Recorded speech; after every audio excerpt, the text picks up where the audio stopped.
Welcome back to the deep dive.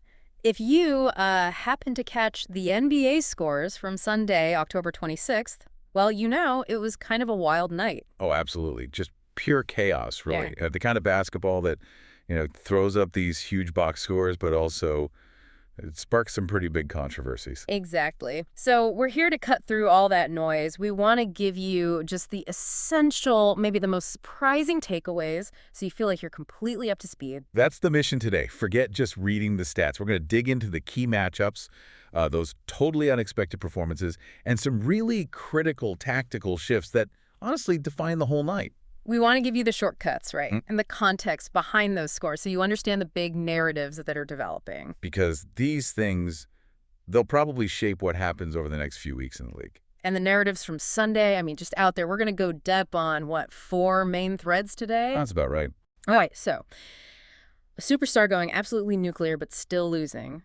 Then a truly historic stat line, like puts a young guy in really, really elite company. The massive impact of just one single player adjustment down in Dallas, game changer. And maybe the most talked about thing, that foul disparity. Oh, yeah. The Lakers-Kings game. Yeah, the one that nearly broke Sacramento's spirit. We heard some pretty furious quotes after that one. We got to dive into that. It was definitely a night of extremes, high drama all around. Yeah. And I think you're right. We almost have to start where that drama was thickest. Sacramento. Okay. Where the Lakers somehow pulled out a 127-120 win over the Kings. And it was mostly because of this scoring explosion nobody really predicted. Right, let's set the stage for that Lakers win, because first off, no LeBron James. Perennial superstar, out. Which is already a huge hole, obviously. Huge. Then, right before the game starts, they announce Luka Doncic is also out. Sprained finger, leg contusion. Sounds like he's going to miss at least a week. So you're looking at the Lakers thinking, okay, missing both their stars. This could get ugly for them against a good Kings team. Yeah, the prognosis looked, let's say, grim, but then Austin Reaves, he just stepped up in a way that nobody really saw coming. Not like this. Stepped up, is putting it mildly. He basically threw the entire team on his back. Career high, 51 points. Yeah, 51. Insane number. And it wasn't just the points, right? He also had a triple-double, 11 rebounds, 9 assists. Just 1 assist short. I mean, the scoring total itself is massive. But you look at the efficiency. That's the real story. Okay, break that down. He shot 12 for 22 from the field, which is solid. But 6 for 10 from 3. That's deadly. He was hitting everything, catch and shoot, off the dribble. But the number that really jumped out, the one that defines this specific game for him, has to be the free throws. Oh, absolutely. 21 for 22 from the line. 21 makes. To score 51 and only miss 1 free throw, that's just incredible precision. Yeah. And it shows how relentlessly he was attacking. He wasn't settling. No, constant pressure on the defense. Yeah. And, if we zoom out a bit, this performance, while huge, isn't totally out of nowhere for him in this specific situation. What do you mean? Well, we've seen him do this before when the stars are out. Across the 3 games he's played without both LeBron and Luka, Reaves is averaging, wait for it, 44.3 points. Wow. Okay, so there's a pattern. He elevates when he gets the chance. Consistently. Yeah. His usage rate in this game must have been through the roof, like close to 50% probably. Yeah. But he handled that massive load incredibly well. Yeah. Over his last 2 games like this, he's got 20 assists and only 3 turnovers. Think about that. Scoring 40-plus, running the whole offense and still taking care of the ball, that's elite. That really is. Okay, so this phenomenal scoring night, it leads us straight into the biggest controversy, right? The free throws. The elephant in the room, the Lakers shot 46 free throws. The Kings shot 18. 46 to 18. That huge difference, that became basically the entire story coming out of Sacramento after the game. And it brings up that key question, got to look at it fairly. Was this bad officiating, or was it maybe a lack of discipline from the Kings? Well, let's hear both sides. What were the Kings saying? Sources there were not happy. Not happy is an understatement. They were livid. We heard quotes, people calling that 46-18 gap absurd, ridiculous, even egregious. Strong words. Yeah. The feeling was basically that the refs just dictated the whole game, killed the rhythm, led to ejections, no continuity, just frustration. So they felt it wasn't just a few bad calls, but like systemic. Pretty much. Yeah. They're apparently so upset they're hoping the NBA actually reviews the game tape and tries to, quote, correct a disparity like this. They feel it was just way beyond a normal difference in a game. Okay, that's a strong stance. But what about the Lakers side? Their sources had a totally different take, almost. Yeah, almost the opposite view. Completely different, almost antagonistic, like you said. They basically argued, hey, we earned those free throws through pure physicality and just being relentless. They kept attacking a team that, frankly, the sources felt didn't have great rim protection. Okay, so attack the weakness. Exactly. And here's where the philosophies clash. The Lakers' sources essentially said the Kings played an unintelligent game, that they made stupid mistakes that basically forced the ref to blow the whistle. Stupid mistake. Like what specifically? Because that's crucial to understanding if the calls were earned or not. Right. The specific things mentioned were stuff like bailout shooting fouls, needlessly fouling a guy shooting a three when you're beat or desperate. Okay, yeah. Drive coach is crazy. Totally. Yeah. And also committing obvious, really high-risk fouls in the backcourt, sometimes in transition, sometimes even on inbound plays, just undisciplined stuff. So the argument is if you're attacking relentlessly and the defense keeps making those kinds of mistakes, the free throws just add up. Mathematically, yeah. They become earned in that sense. And the Lakers didn't just get there. They capitalized. 41 of 46 from the line. That's 89%. Excellent shooting. So you can't really complain about the whistle if you're handing the other team free points with those kinds of fouls. It's a tough pill to swallow for the Kings, though. Absolutely. But that's the sort of cold reality of the data sometimes. They earn the trips, and they cashed in. Okay, but here's where it gets even more interesting, maybe even painful for Kings fans who are already just steaming about the refs. Go on. Amidst all this controversy, the Lakers' big man, DeAndre Ayton, had a really, really good game. Quietly phenomenal, maybe. He really did. Ayton put up 22 points, 15 rebounds, 5 offensive boards, and he shot it well, too, 10 for 17. And he seemed to really outplay Sabonis, right? Just high effort, disruptive. Yeah, he was a force. Protected the paint, scored efficiently. Just a really impactful performance from him. And that's the double sting for Sacramento. We need to explain this context for you, the listener, because it's important. It wasn't just losing the game and feeling cheated by the refs. It was who dominated them inside. Exactly. Why is watching DeAndre Ayton specifically have a great game against them just extra painful for Kings fans? Yeah. It's that constant nagging reminder of the 2018 NBA draft lottery. It never goes away. Explain that. The Kings had the number 2 pick that year. They got that spot because of how the ping pong balls bounced in the lottery. They were literally one lottery ball away, just a different bounce from getting the number 1 pick. And the number 1 pick was? DeAndre Ayton. They ended up taking Marvin Bagley III, who, isn't even on the team anymore. Ouch. So every single time Ayton plays well, especially when he dominates against the Kings, it's like this historical what if, just a reminder of the franchise cornerstone they could have had, but missed out on by pure chance. Instead, they watch him beat them. Yeah, that kind of historical misfortune definitely pours salt in the wound after a tough loss like that. Makes the frustration just boil over. Okay, let's pivot away from all that foul chaos. Let's talk about a team that actually found a solution, a tactical shift that worked, the Dallas Mavericks. Yeah, they finally got their first win, beat the Raptors, and boy, did they need it. Oh, definitely. That 0-2 start was looking pretty disastrous. Coach Jason Kidd was getting a lot of heat, right, for trying that weird, ultra-big lineup. The no point guard lineup, yeah. Trying to play guys like Anthony Davis and Cooper Flagg essentially running the offense. And according to our sources, it just looked absolutely horrible, disorganized, clunky. Yeah, it seemed obvious watching it. They just didn't have basic stuff like reliable ball handling, any real offensive flow. And critically, nobody who could consistently attack, north to south, getting downhill towards the basket instead of just passing side to side on the perimeter. Right. And Kidd had barely played D'Angelo Russell in the previous loss, like, what was it, 8 minutes? Only 8 minutes, stubbornly sticking to that big lineup. Yeah. But credit where it's due, the adjustment was finally made against Toronto. Russell got 29 minutes in the win, and the difference was, well, immediate. Palpable. He was exactly the catalyst they were desperate for. You could just feel it. He put up 24.6 assists, but the big number was his plus-minus. Game high plus 26. Yeah. That tells you how much better the team flowed when he was out there. And what's interesting is he wasn't even shooting well early on, right? He was shaking off rust. Oh, yeah. Started 1 for 9. And his first make was this absolutely insane, heave at the shot clock buzzer. Just threw it up there. Huh. Sometimes you need those. But even while finding his rhythm, he just provided those fundamental things they were missing, that committed ball handling, purposeful movement, and like we said, that ability to dribble north to south and actually pressure the defense. Okay, so explain this tactically. How does just having Russell out there change things so much, especially for someone like Anthony Davis? How does it get AD attacking the paint instead of settling for jumpers? Yeah, that's the key interaction. It's kind of about geometry and gravity. Yeah. When you have a legit ball handler like Russell, who's a threat to shoot or drive, he pulls defenders out towards him. The opposing point guard has to respect him. Often a big might hedge out on the screen. That automatically opens up space behind them, closer to the basket. Creates driving lanes. Exactly. And Russell's a really good pick-and-roll player. He can make those pocket passes, quick driving kicks.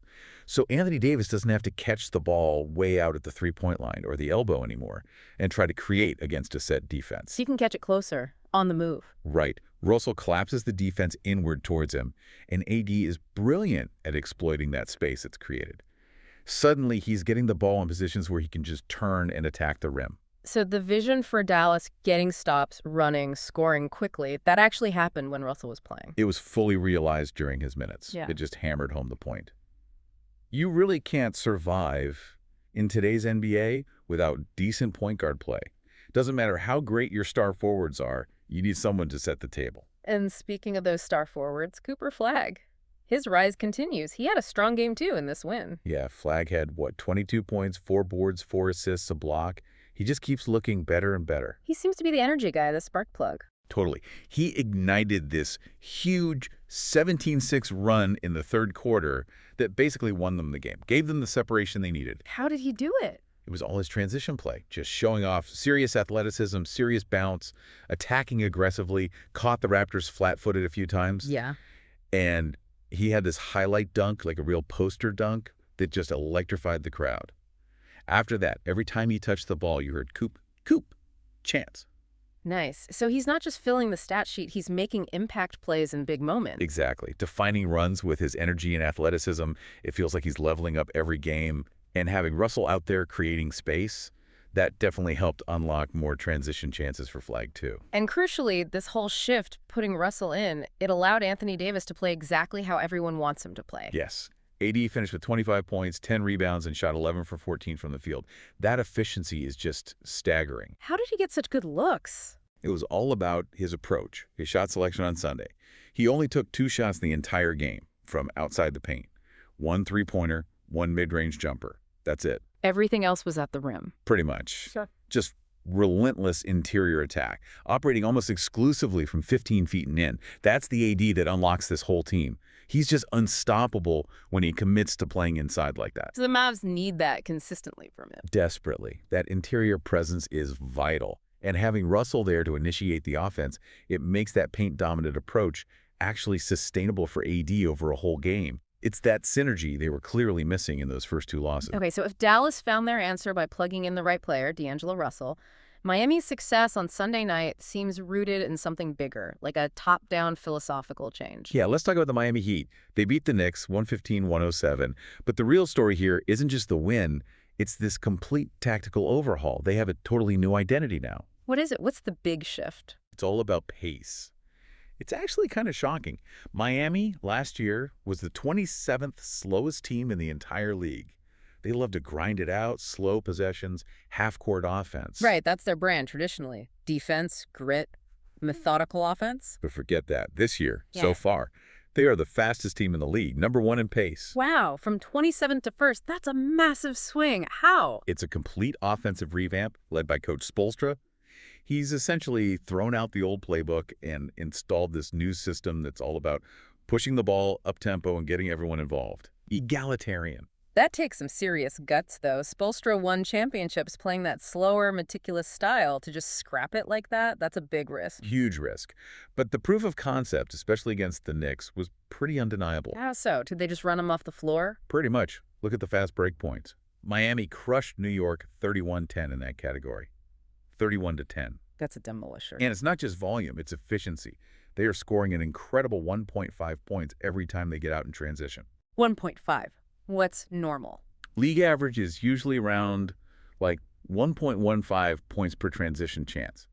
So Miami is running, what, 35% more efficiently than a typical fast break?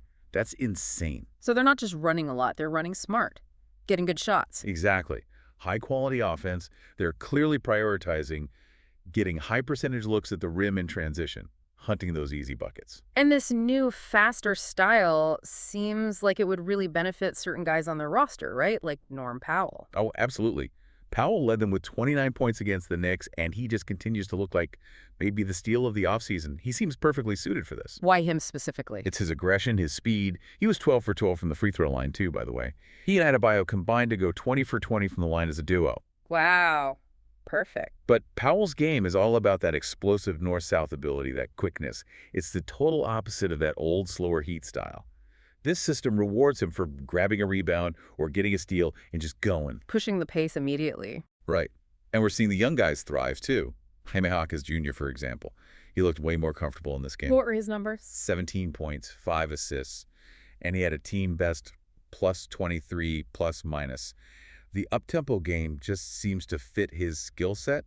He's fluid, decisive, he can push it. So it benefits the veterans and the young guys, but it's not just offense, right? The engagement level seems high across the board. You mentioned a defensive play. Yeah, this is interesting. It shows how locked in they are tactically. Young guy, Niko Jovic, he's still learning the ropes, obviously. Okay. But late in the third quarter, he made this really savvy defensive play. He jumped out and committed this double team on the Knicks ball handler. It was successful, forced a turnover. Why is that significant? Don't teams double team all the time? Well, Miami's base defense is usually all about switching. They prioritize staying in front, recovering, not usually aggressive double teams like that. For it to work, it requires a really high IQ read of the situation, instant communication, and trust that your teammates will rotate behind you correctly. So it's not their standard procedure. Exactly. So for a young player like Jovic to make that kind of non-standard high IQ play successfully, it just shows how deeply engaged the whole team is in this new approach and how confident they are executing dynamically, even outside their usual rules. That's a great indicator. And zooming out again, connecting this to the bigger picture, what's the feeling around the team? Are they buying into this huge shift? Seems like it. Players are actually saying it openly in interviews, stuff like the vibes are good. The vibes are good. Yeah, they're enjoying this new system because it's egalitarian. Everybody touches the ball, everybody gets to run. It feels more like a team effort, less reliant on just one or two guys having to grind out possessions in the half court all game long. So it's energized the whole roster. Completely. It's a total philosophical shift. And the results, especially that transition efficiency, are speaking for themselves right now. They look dangerous playing this way. Okay, let's switch gears again. Let's focus on just pure individual brilliance now. Two massive performances from Sunday night that really highlight the insane talent at the top of this league. Yeah, some monster stat lines. Let's start with Giannis Antetokounmpo. The Bucks lost to the Cavs 118-113, but Giannis himself was, well, Giannis. Absolutely dominant, even in a loss. 40 points, 14 rebounds, 9 assists. Another one of those near triple-doubles that are just becoming almost routine for him, which is crazy in itself. 40, 14, and 9. But what really stands out, especially against that Cavs front line, they're known for defense. Right, you're talking Evan Mobley, Jared Allen. That's maybe the best interior defensive duo in the league. They're built specifically to stop guys like Giannis from just bulldozing to the rim. So how did Giannis do against them? Did he settle for jumpers? Not at all. That's what's incredible. The analysis shows just this relentless, unrelenting attack on the paint. The numbers are staggering. Give us the numbers. Through the first few games this season, Giannis is shooting 78% at the rim. 78% against guys like Mobley and Allen. 78%. And get this, he's averaging 12 made field goals right at the rim per game so far. Okay, how does that compare? Well, last season, his total average for all made field goals per game, including mid-range threes, everything, was 11.8. Wait. So he's making more shots just at the rim now than his total made shots per game last year. Exactly. Yeah. That's how much he's focusing his attack there and how efficient he's being, even against elite defenders. That's massive. Why the shift? Is he just stronger, better spacing? Could be a few things. Maybe he's just fully healthy and playing with incredible purpose. Maybe it's a tactical decision to force contact, get to the line more, kind of like we saw with Reaves, right? Yeah. Or maybe Yeah, the new personnel around him, maybe Dame Lillard's gravity, is creating slightly cleaner driving lanes for him, making it just a bit easier to get those high-percentage looks. Whatever the reason, it shows he's just doubling down on his biggest strength. Absolutely. And shooting 78% at the rim against that Cavs defense, it's just a testament to how he continues to evolve and refine his dominance, even deep into his career. Scary stuff, even in a loss. Truly scary. Okay, from one dominant star to another, but this one resulted in a win and some history. Lamelo Ball. Yeah, LaMelo and the Hornets beat the Wizards. And he had a night that wasn't just great, it was legitimately historic. Okay, lay the stat line on us. 38 points, 13 rebounds, and 13 assists. 38, 13, and 13. That sounds huge. How rare is that exact line? Incredibly rare. This is kind of your aha moment for the night. Only 9 players in the entire history of the NBA have ever recorded that exact stat line. 38 points, 13 rebounds, 13 assists. 9 players. Ever. Yeah. Wow, that is extremely exclusive company. Who are we talking about? Yeah, it's basically a who's who of legends, guys who just dominated the ball, impacted every single part of the game. Okay. Yes, Oscar Robertson, he actually did it 7 times. There you go. Makes sense. LeBron James did it twice. Wilt Chamberlain, Jason Kidd, Nikola Jokic also twice. James Harden twice. John Havlicek, Pete Maravich. It's that level of player. Titans of the game.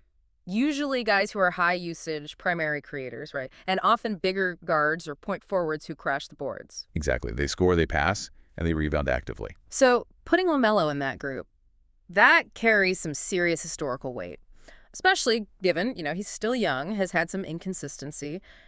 How much do we read into one outlier game like this? That's the million-dollar question, isn't it? Yeah. On one hand, it confirms his ceiling is just unbelievably high, stratospheric. He clearly has the raw ability to be that kind of engine-dominating scoring, passing, and rebounding all at once. Okay. But what makes this comparison maybe even more interesting or surprising is thinking about who hasn't hit that specific 381, 313 mark. Oh, like who? Well, notably, Luka Doncic. Despite all his monster triple-doubles and unbelievable stats, he has never put up that exact 38-point, 13 rebound, 13 assist line. Huh. That is surprising. Why do you think that is? Does it maybe point to a subtle difference in their styles? It probably does. Luka often controls the ball for almost the entire shot clock, which definitely juices his scoring and assist numbers, but maybe he focuses his rebounding energy a bit differently, or the Mavs system doesn't have him crashing quite as hard. Whereas LaMelo, especially if the Hornets are playing faster, he can use his size and instincts to fly in for those long defensive rebounds and immediately start to break himself. Getting those 13 rebounds is often the toughest part of that stat combo for a true guard. So that specific line really highlights his unique blend of skills. Yeah, it puts him in this surprisingly elite historical company and just showcases that potential. If he stays healthy, if he finds that consistency, he could deliver that kind of generational production more often. It turns a cool factoid into a real insight about just how statistically unique he can be, even among today's stars. #tag final takeaway and provocative thought. Man, what a night Sunday was. Just extremes all over the place. You had Austin Reaves going off at that free throw parade. You had the tactical successes, the Mavs figuring things out with Russell, the Heat finding this whole new fast identity. Right. And then the huge individual nights from Giannis and Lamelo, even if it wasn't a loss. Exactly. So if we tie this all together, try to find a final takeaway, maybe we circle back to where we started, with the Sacramento Kings. Yeah, I think that makes sense. Yeah. Because their situation kind of touches on that theme of, discipline versus talent. How so? Well, despite all their fury about the officiating, which, maybe had some merit, maybe not the analysis, even from sources close to them, pointed to their own mistakes. The unintelligent game. Right. The undisciplined fouling, the stupid mistakes that gave away free points.